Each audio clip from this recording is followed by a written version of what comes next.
Hi, Chris. Oh, what's up, Jill? How are you? I'm good. How are you? I am doing great. Happy Monday. Happy Monday.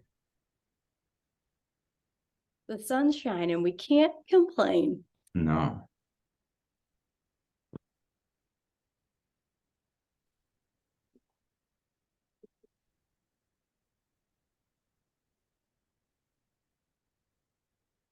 We'll give people another minute or so to get on since the Zoom just started.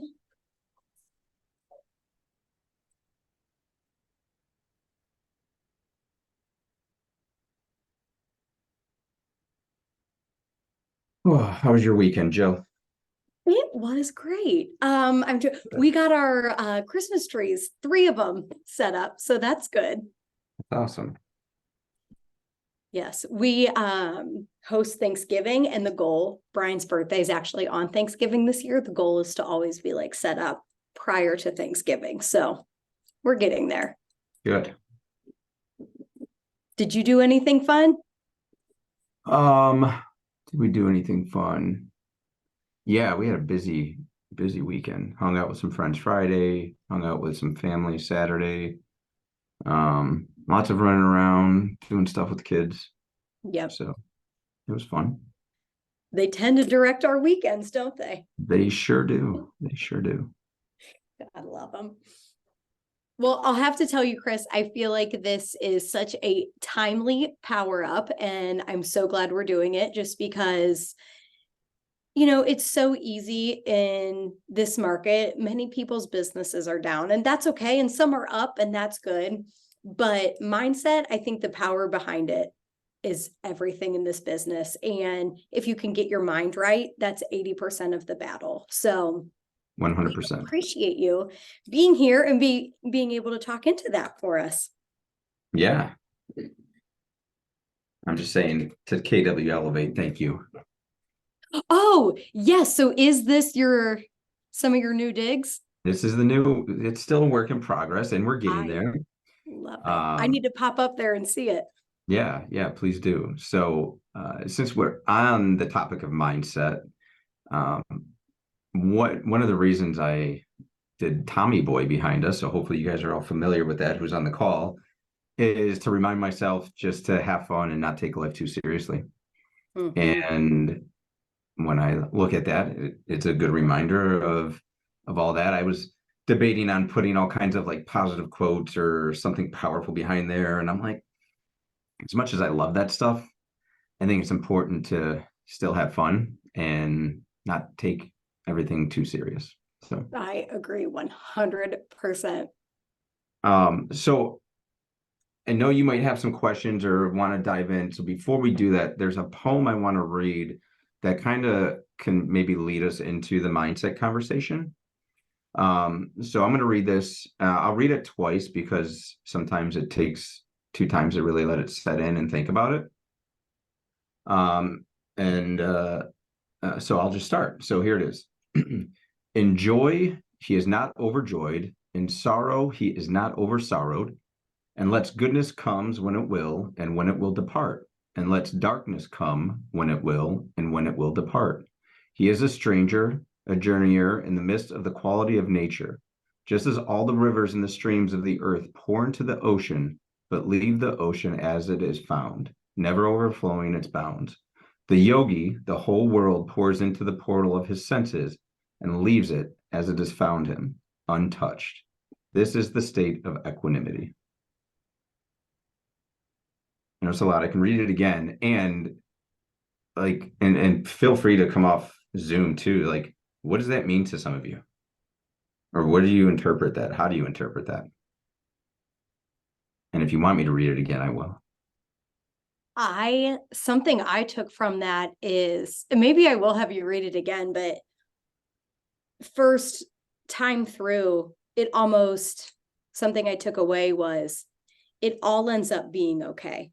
Like it Mm, all works itself out in the end. yeah. Like it's all always there and it's all always okay. We're going to see darkness, we're going to see lightness. Yeah. There's going to be good times and there's going to be bad times and hard times and successful times. And, just like the moon goes through phases, so do we. And it will all always work itself out as well. Right. Yeah, 100%. I mean, you pretty much nailed it. And I think the only thing that you were missing there is you're going to have all these life experiences, these emotions that come in to try to disrupt or alter your state of being. And what the poem is saying is it's okay for those things to come in and to experience them. And what, just like the water pours into the ocean and leaves the ocean untouched, is it's trying to say is just let those things flow through you, not to touch you or disturb or disrupt you. So still experience it all, and yet let it flow through. That's huge. That might be my favorite part from it. Yeah. So it's and it's a challenge for everybody. It's something we have to work on all day, every day, right? And it comes down to your mindset, is how you're interacting with the outside world and the inner world. So that's huge. Can I ask you, Chris, what you do? I mean, I know being a bold coach like automatically puts you in the positive mindset realm, but what do you do on the daily to keep your mindset where it should be? yeah.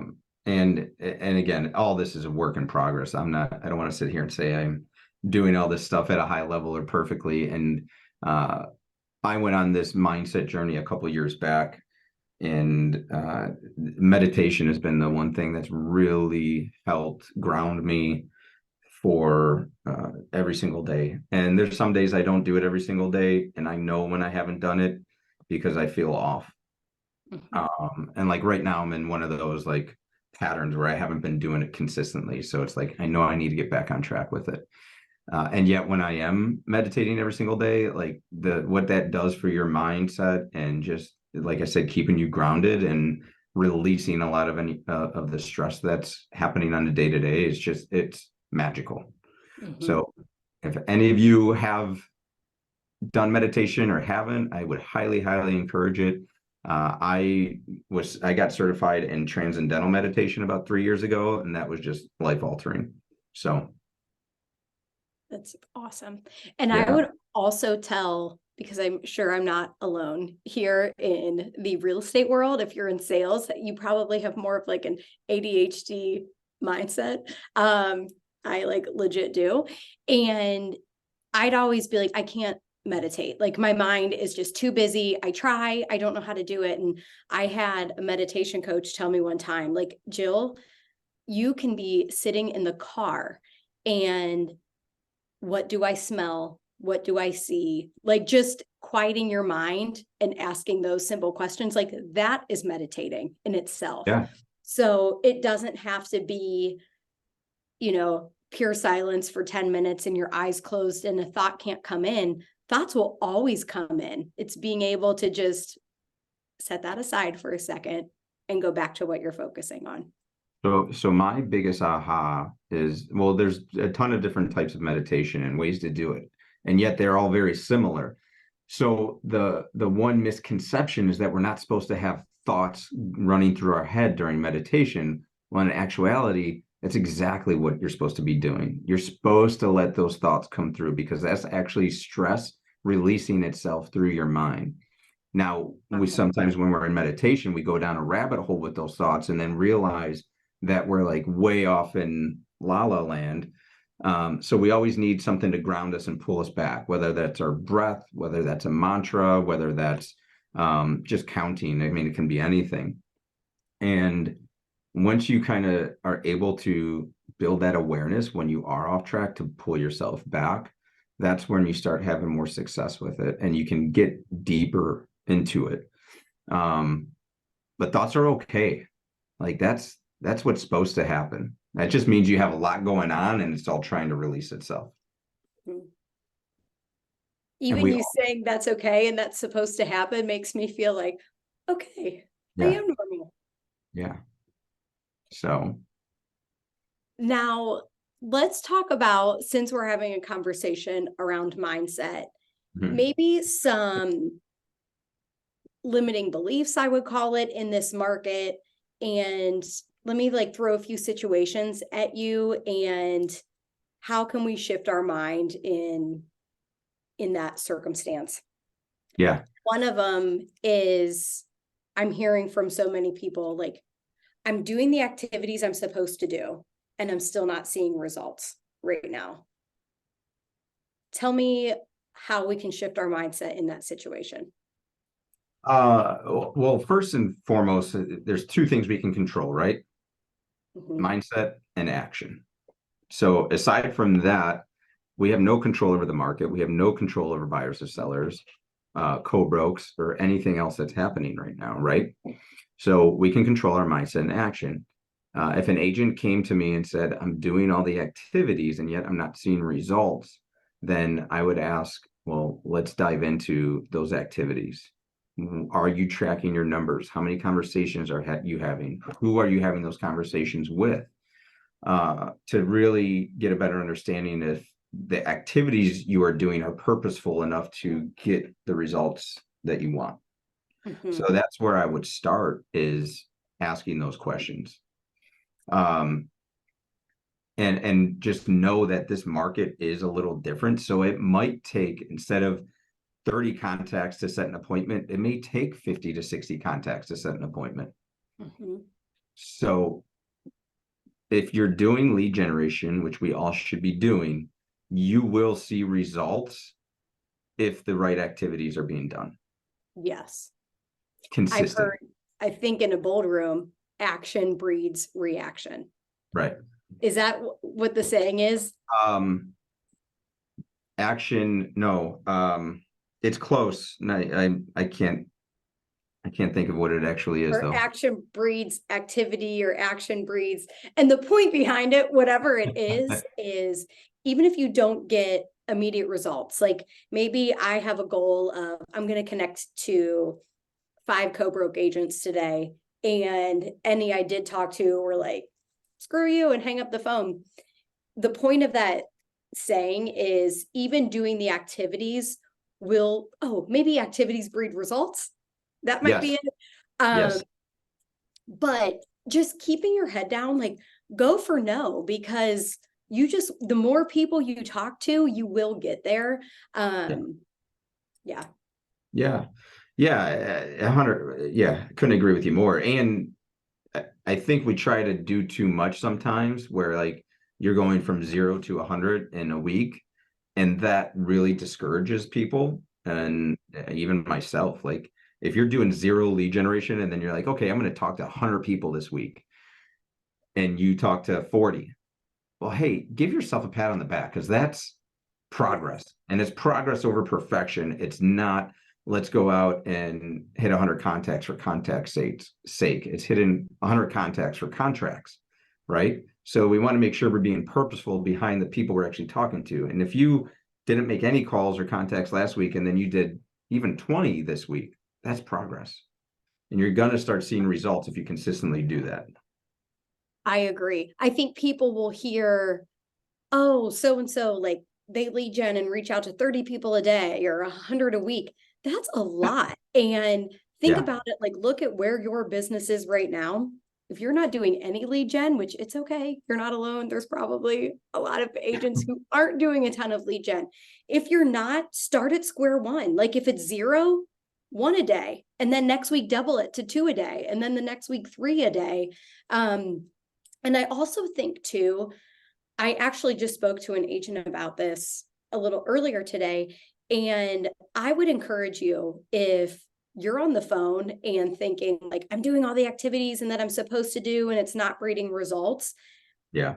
cold calling is not the only form of lead generation. And we No. all have our own superpower in this business. So what actually brings you joy? Some people are great at social media. Some people are great on the phone. Some people are great at just nurturing their database and the people they're already in relationship with. So, like, take some time to reflect back and realize what you are good at, what you're passionate about. And I think that can help you in your lead gen efforts. Yeah, and I think that's so true with everybody, is don't think that just for sale by owners and expireds, like, you have to call them. You don't. Yes, is that probably one of the best spots for immediate business? It is. And yet, I mean, personally, I don't like doing it. I do it every now and then. And I usually get a couple appointments and listings or buyers off of it. Yet I don't enjoy it. I enjoy connecting with my database. I enjoy doing client events. I enjoy uh, um, what's the other thing? Social media stuff. So like those are the things that I focus my lead gen efforts on to continuously get business. I was on a call with Jen Davis, VP of Maps, the other day, and when the conversation her and I were having was, what's the one thing that we should be focusing on right now? And the one thing is our database. So over every and all things that are out there, our database will yield the highest return if communicated with the correct way, right? A minimum of 36 touch, we're making phone calls, or we're communicating with them via text, one-on-one conversation, something along those natures. And having a database goal. How many people to add to the database this week? How many people to add it this month, this year, to start yielding more results from it? So, and that's what I'm telling anybody I'm talking to. Like, if they ask me where should I focus my efforts, it's database. And as a team, that's where all of our efforts are focused on right now. Majority of them. Chris, I have to tell you, I have heard people talk about database. I mean, we hear about it all the time, yet you just, you know how like one of those things where you hear it, you hear it, you hear it, and then it's like somebody hit you on the head. I just had that when you talked about a database goal and how many people you're going to add to it a day, or how many people, where is there a gap? Maybe there's a gap in your follow-up. So maybe that goal is around how many am I following up with a day? That just was like light bulb to me. So thank you. Yeah. So we have a goal to add 10,000 people to our database by the end of next year. That's amazing. So it's daunting. It's big. So it's getting us to think differently and have a different mindset around it of how we can add that many people to our database. Now, let's say we're converting at a low rate, 1 or 2%, and we add 10,000. I mean, that's over 100 deals right there. Yeah. Okay. And now what if we're communicating with them at a higher conversion rate, 4 or 5%? What did we just do? Without having to do the cold call. I mean, there's still going to be calling involved, yet is that going to be for sale by owners and expireds, or the stuff we really don't want to do? Exactly. So just thinking differently about how to work smarter and not harder. And that's kind of what we're focused on. I love that so much. What about shifting gears a little bit is mindset around, I mean, this could be a whole power up in itself, but just the work-life balance. And I think many of us on the call are parents, or if you're not parents, like everyone has a busy life outside of real estate. And that can be daunting as well, because we have to put in the efforts to get the results, yet you also have to put it where it counts too on the personal side. And what would you add? Anything, any advice around the work-life balance, mindset around it, what we should do? Well, if you have a partner, having that conversation with them, what roles are you playing with family? Who's responsible for what? Time blocking your work life and your personal life. And when I say time blocking, it's like, and Yatra and I do this a lot with balancing our schedules and the kids' schedules, because it's crazy. I mean, it's nonstop. Go, go, go, go. Like done with work, home, sports, dinner, practices, and then repeat the next day. Like it's nonstop. So what we have implemented is just like identifying like, okay, well, who's responsible for what stuff with the kids? Identifying our goals for the business, who's responsible for what in the business, and then we're time blocking all that. Like we're sharing all of our stuff in our calendar so we know who's where and what at what time. Are we perfect? No, some stuff gets missed, and yet we're way better than what we were. And it's improving every day. And then just doing that counterbalance. When you're at work, be all in at work.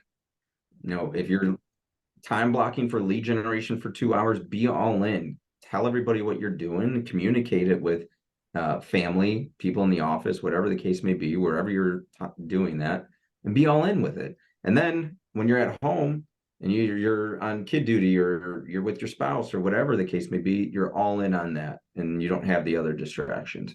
So, we talk about, can you have a balanced life? And Gary says in the one thing that living a balanced life is a lie, right? It's a counterbalancing effect. That's super, super true. I am trying to see. Oops. Nope, I didn't mean to take a screenshot. Sorry. Can you guys still see me? Yeah, we can see you. I can see you. Okay. Well, I can't see you guys, so great. Cancel. There we go. Okay. Sorry. I'm trying to add to the chat.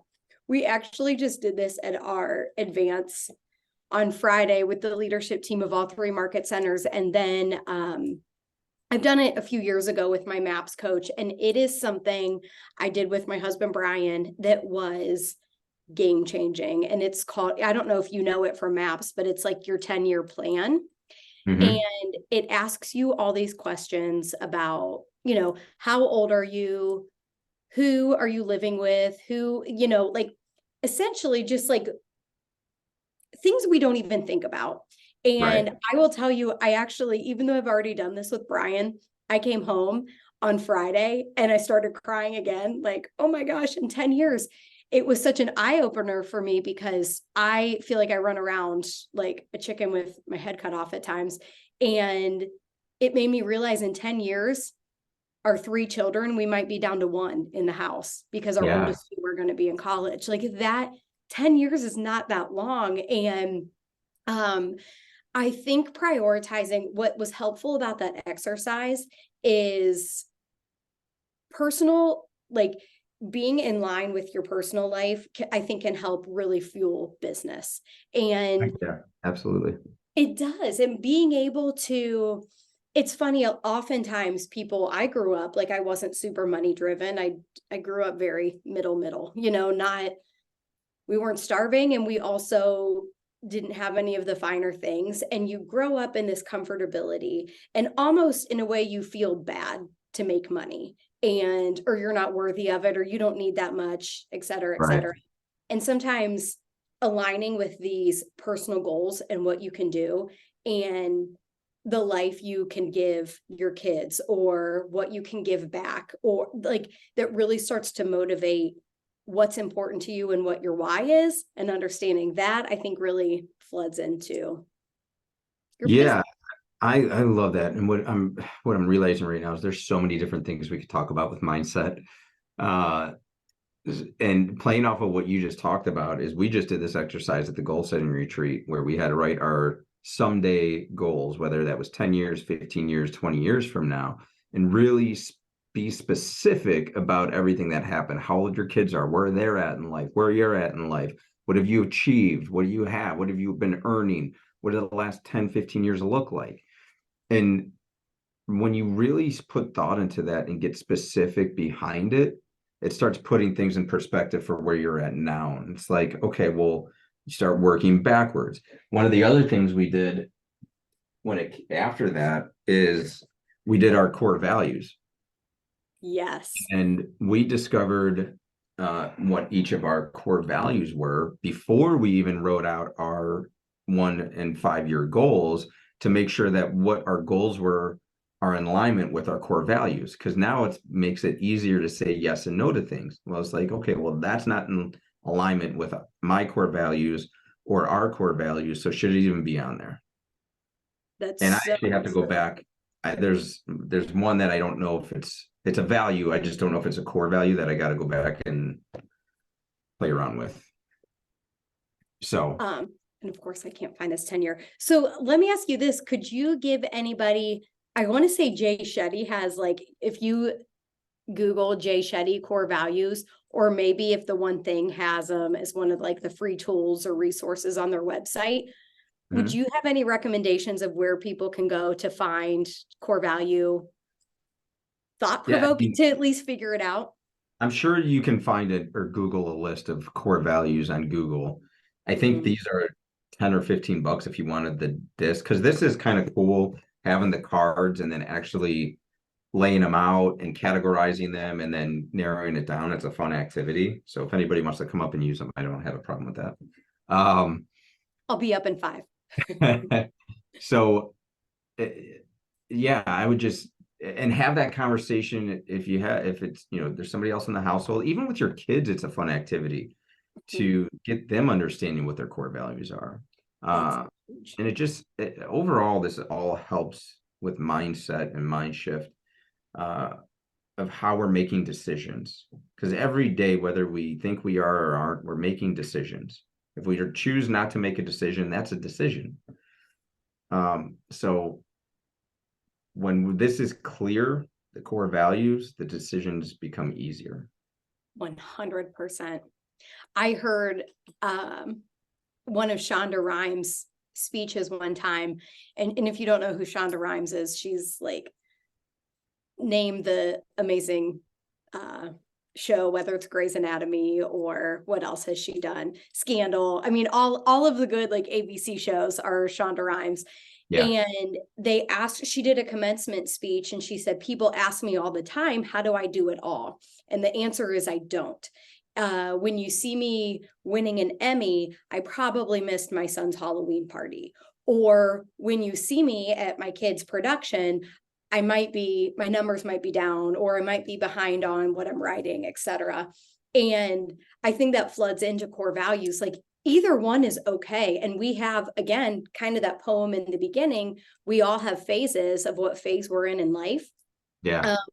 And there's no right or wrong, but understanding what your core values are in that moment, I think can help be a decision maker for you. Yeah, absolutely. Yeah. And again, the one thing that's always stuck out for me that Gary said once, and he talks about this in Quantum Leap, is he was interviewing a guy, and he asked him where the guy was, and he's like, I'm on the beach with my family because I'm making up for lost time or missed time with my kids.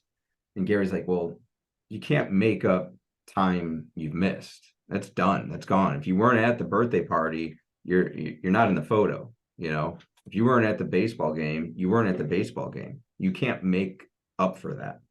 Yeah. And that's something that really stuck with me, is like, what are you willing to miss and not miss? What's important to you when you're making these decisions? Because when you say yes to one thing, you're saying no to the other thing. 100%. I heard somebody say recently, whether it was Jay or Gary or Jason or one of them, said, you need to realize every time you're on the phone and we tell our kids like 1 more minute, and they come to you like, Mom, Dad, whatever, like they have something very important to tell you that they're so excited about. And like 1 more minute, I'm on the phone, or don't interrupt me, I'm on the phone. Yeah. Who's going to remember that more? The person you're on the phone with that you said, excuse me, it sounds like there's something really important my child has to tell me, or your kid not giving them the attention when they need. So that was like, ooh, that one got me. Probably all guilty of that. I know I am. Without a doubt. Well, Chris, I know we're coming up on our half hour, but if there is anything you could leave people with and mindset going into this different market in 2024, what would it be? Well, I think so. There's a lot around mindset. I mean, we can change the way we look at everything, right? Change the way you look at things, the things you look at change. And I think that's so important moving into this market, because there's so much stuff out of our control right now. So all we can control is our mindset and activity. Yeah. So get into the right action, have the right mindset around it. Don't let all these other things persuade you or change your goals, really. Like, you should still be moving forward, right? And if there's a time where we have to pivot, I think we'll all be pivoting together. Yes. So that's one thing. The other thing is, like, as far as mindset goes, like, there's so many different things about mindset that there's so many different ways to look at it, I should say. So one of the ways is just, and I hear a lot of people saying, just staying positive in the moment, staying positive, not letting these bad thoughts or negative thoughts interfere or interact. And that's great. I think that's step one. I think step two is, if you want to take it to a deeper level, really get and understand who you are, what your why is, what your core values are, and being or becoming the person you choose to be in the next 12 months. So who do you really want to be? And if you take that to a deeper level, then it's really, and I know I'm going to lose people here, is understanding the difference between the outside world and the inner world, living the 200% life, 100% outer, 100% inner. And then that just takes it to a whole nother level. I love it so much. Whole nother conversation. But it's so good. Well, Chris, we thank you so much for popping on to be with us on this super important subject. If you're on, keep an eye out for the calendar. Chris and I are going to be doing a GPS and 411 workshop for going into 2024. That is a must attend class. We'll probably have a virtual option as well if you need. And a way to set up your 2024. So thank you so much. Darlene, thank you for the Thanks, everybody. nice compliment. Thanks, Have a Jill. great day, y'all. See you guys. Bye.